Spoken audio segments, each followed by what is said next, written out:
savez, une fois, on était dans un culte. Wow. Bon, ça, c'est des choses qu'on ne fait pas, en tout cas. On ne fait pas du tout ça. Mais en tout cas, ce jour-là, c'était arrivé ainsi. Yes. Excusez-moi, mais c'était une fois. Ça se fait une fois dans la vie. Yes. En plein culte, en plein service prophétique, il y avait une sorcière qui n'écoutait pas. Dieu parlait, n'écoutait pas. Pendant des mois, elle venait à l'église. Alors que moi, je ne l'avais jamais vue. Un de mes fils avait le micro. Je lui ai donné le micro pour prophétiser. Il a commencé à prophétiser. Il a dit, je vais arrêter un sorcier aujourd'hui. Wow. J'ai dit, Seigneur, mon fils là, qu'est-ce qu'il va faire aujourd'hui? Il a pris le micro, il est allé au fond, il a tenu maman, il a dit, toi tu es sorcière, lève-toi. La femme commençait à trembler comme ça, elle s'est pissée dessus. Elle était vraiment une sorcière qui avait à combattre. Et quand les sorciers sont là, ils vont combattre la croissance de l'Amérique. Ils vont combattre les finances. Dernièrement, nous étions en plein culte à Kinshasa. Moi, j'étais à Paris.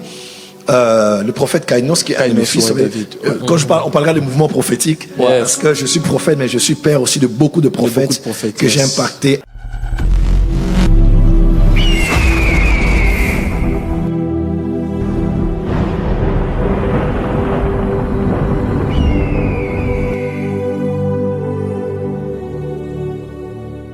Je me rappelle une fois, j'étais à la chorale de l'église et je dors un samedi pour me réveiller dimanche afin d'aller à l'église. On priait à 6h du matin sous un manguier, on priait avant d'entrer au culte. Yes. Et je dors, je vois, il y a Sainte-Seine dans l'église et on pose tout ce qu'il fallait pour la Sainte-Seine sur des cercueils. Wow. Et Dieu me dit, regarde ce qu'ils font en secret. Je me réveille le matin, je vais à l'église pour faire la prière avant d'aller chanter. Je chante à la chorale. Alors j'arrive là, je vois les anciens de l'église en train de placer la table pour la Sainte-Seine. Et pourtant, nous n'étions même pas informés qu'on allait avoir Sainte-Seine ce jour-là. Et quand j'ai vu, l'Esprit de Dieu m'a commencé à parler, il m'a dit, c'est eux. Maintenant imaginez-vous, ce sont ces gens-là qui bénissent les mariages. Ces gens-là qui vous baptisent. Ils vous servent le sang de Jésus, le corps de Jésus. Qu'est-ce qu'ils vous communiquent? C'est ainsi qu'il y a beaucoup de divorces, des couples qui ont des problèmes d'enfantement, des maladies chroniques. On ne sait pas d'où ces choses viennent. C'est pas toujours les liens de famille, les réclamations, un lien avec un ex. Non. Des fois, c'est juste les personnes qui nous imposent les mains, les personnes qui nous servent, qui sont là pour nous servir la Sainte Seine, les personnes qui nous ont baptisés. Donc, les sorciers sont bel et bien là. Et demain, nous avons un problème avec les sorciers. Vous savez, une fois, on était dans un culte. Bon, ça, c'est des choses qu'on ne fait pas, en tout cas. On ne fait pas du tout ça. Mais en tout cas, ce jour-là, c'était arrivé ainsi. Excusez-moi, mais c'était une fois. Ça se fait une fois dans la vie. En plein culte, en plein service prophétique, il y avait une sorcière qui n'écoutait pas. Dieu parlait, n'écoutait pas. Pendant des mois, elle venait à l'église. Alors que moi, je ne l'avais jamais vue. Un de mes fils avait le micro. Je lui ai donné le micro pour prophétiser. Il a commencé à prophétiser. Il a dit, je vais arrêter un sorcier aujourd'hui. J'ai dit, Seigneur, mon fils là, qu'est-ce qu'il va faire aujourd'hui? Il a pris le micro, il est allé au fond, il a tenu maman, il a dit, toi tu es sorcière, lève-toi. La femme commençait à trembler comme ça, elle s'est pissée dessus. Elle était vraiment une sorcière qui avait à combattre. Et quand les sorciers sont là, ils vont combattre la croissance de l'Amérique. Ils vont combattre les finances. Dernièrement, nous étions en plein culte à Kinshasa. Moi, j'étais à Paris. Le prophète Kainos, qui est un de mes fils, quand on parlera de mouvement prophétique, parce que je suis prophète, mais je suis père aussi de beaucoup de prophètes, que j'ai impacté, activé, entraîné, que je coach jusqu'aujourd'hui. J'ai béni leur mariage, je les accompagne jusqu'aujourd'hui. Donc quand je monte avec mes fils qui sont prophètes. Amen. Vous êtes même là. On est là, papa. Et le prophète Kainos était sur la chair et il donne une vision. Il dit, je vois en esprit, parce que le prophète Kainos est à Brazza. Il dit, je vois en vision dans la salle de comptage de l'église quelque chose d'étrange comme une bouteille avec des choses à l'intérieur. En plein culte, en pleine clôture. Donc on fait le culte, on veut clôturer. L'équipe de comptage des finances était déjà entrée. Ils sont sortis. On veut clôturer la prière. Et on envoie des gens aller regarder dans la salle. Il y avait une bouteille avec comme de l'urine. On m'a envoyé la photo. Étrange. Étrange. Je ne sais pas si quelqu'un l'a mis physiquement ou bien ça peut apparaître spirituellement. Parce qu'il y a des choses qui peuvent être là spirituellement jusqu'à ce qu'on prie que ces choses maintenant dans l'invisible deviennent visibles. C'est quand Dieu peut te révéler qu'il y a quelque chose sous le sable de votre jardin, sous le sol de votre jardin. Cette chose, physiquement, vous ne la verrez pas. Mais quand vous priez, vous mettez de l'huile d'onction, cette chose peut apparaître physiquement. Exactement. C'est comme on peut faire l'échographie, regarder dans le ventre d'une femme, on ne verra pas forcément un serpent. Mais il y a des cas où on a chassé les démons, on a prié, on a vu vraiment un serpent sortir. Donc la prière peut transformer une chose invisible pour devenir visible. Wow. Et parce que cela avait été révélé, on a compris qu'il y avait des sorciers qui attaquaient les finances de l'Église. Wow. Donc, nous avons besoin de l'onction prophétique. Amen. Non seulement pour enseigner sur la spiritualité, Yeah. mais aussi pour exposer cela et aussi détruire cela. Yes. Et demain, en tout cas, le sorcier qui ne va pas se repentir ici à Lyon, dans votre famille, dans votre église, dans votre ministère, Come on. s'il ne va pas se repentir avant Yes. le 1er novembre, Come on. Yes. quelqu'un ira au coma, Power. ou quelqu'un va mourir. Écoutez-moi, quelqu'un m'a dit, mais prophète Joël, pourquoi est-ce que vous priez des fois pour que les gens meurent? Écoutez-moi. Oh non, c'est le temps de la grâce. La grâce était encore bien fraîche. Ananias et Saphira sont morts. Come on. Actuellement, la grâce a à peu près un peu plus de 2000 ans.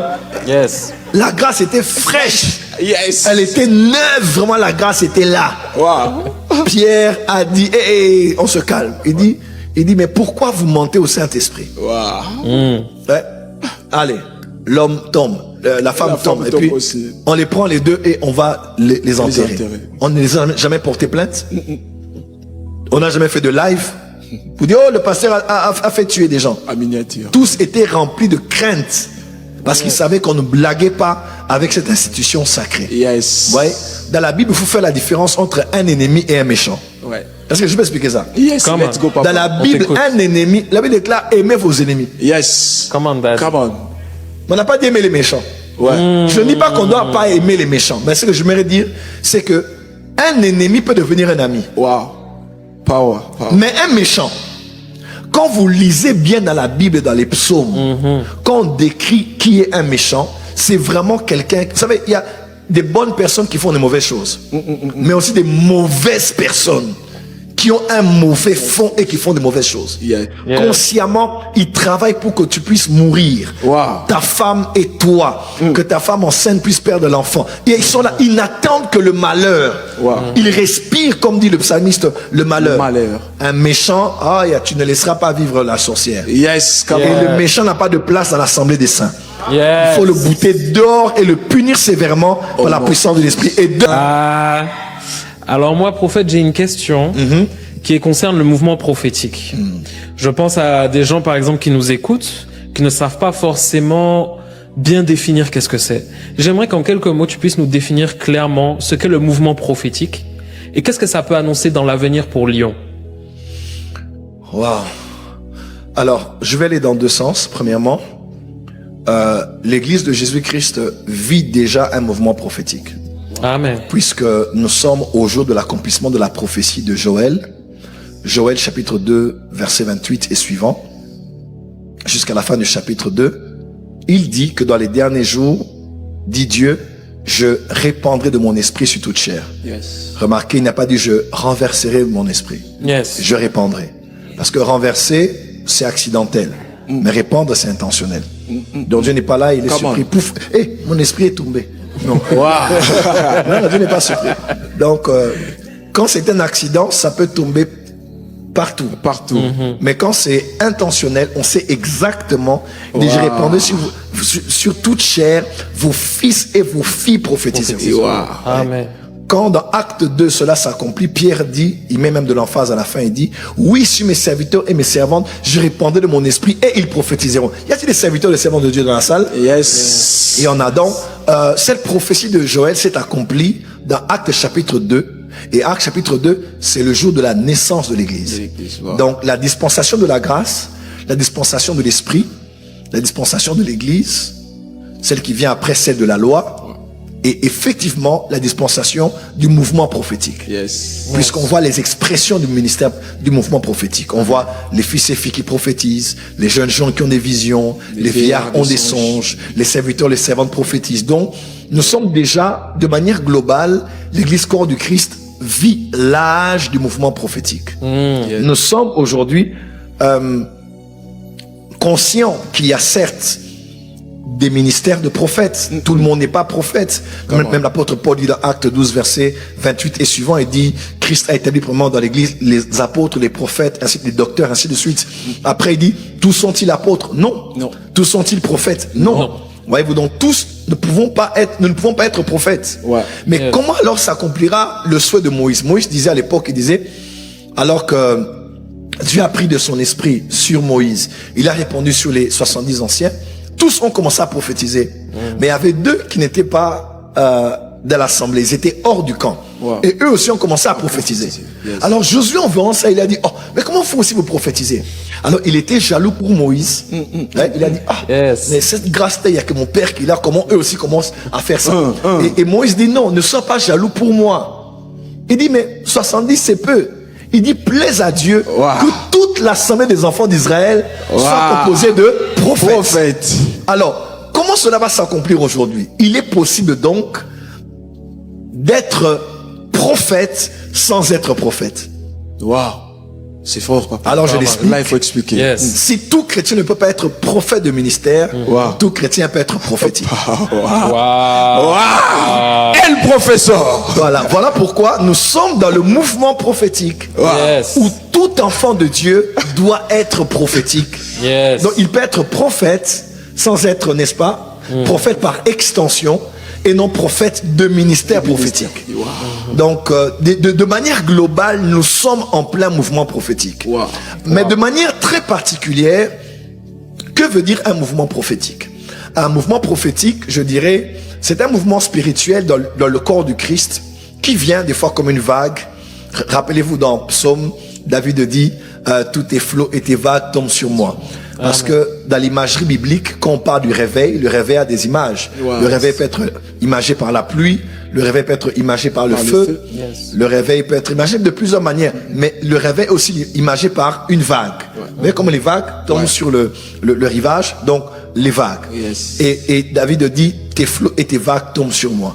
Parce que David est l'image de l'église finitive, Yes. de l'église qui n'est pas parfaite comme David, mais qui aime le Seigneur et qui est aimé de lui. Voyez-vous? Wow. Il dit, tes flots, tes vagues vont tomber sur moi.